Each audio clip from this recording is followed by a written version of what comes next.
Hey guys, Luis Moreno here again, and I'm sitting with David Tristan. He is a tax strategist, and I'm hitting him up with some questions on the tax side of things when we enroll people into ACA, Obamacare. So, David, what happens? Let's assume that we get the tax household right, okay, but it turns out that they make too much or too little income than what was entered into the application. Or what if in the previous video, we talked about the tax household?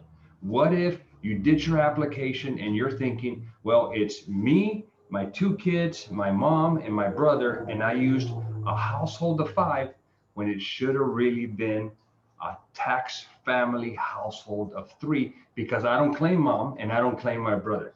So David, you're the tax strategist. What are you seeing out there when that happens? So what happens is when you're asking those questions, the income that's coming in, as you know, there's a threshold to qualify for the subsidy for ACA. And speaking of that threshold, guys, we have a chart. I got my 2020 chart and I got my 2021 chart.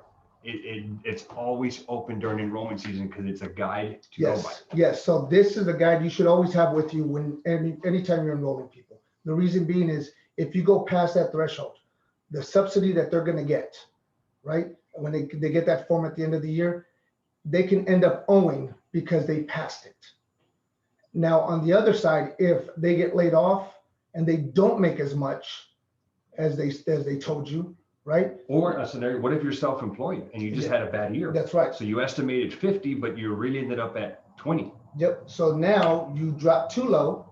So now you still have to pay back because you got a subsidy that you didn't qualify for.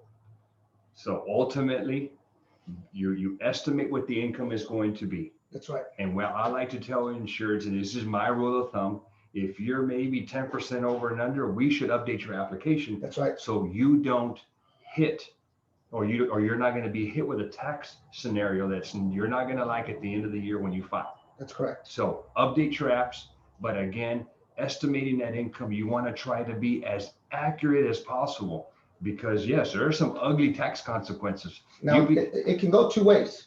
If you have a high income and go to a lower income and you're paying a higher premium and then you drop in income, well, now you may get some of those premiums back because you overpaid. And you would get those back in the form of a tax credit? That's correct.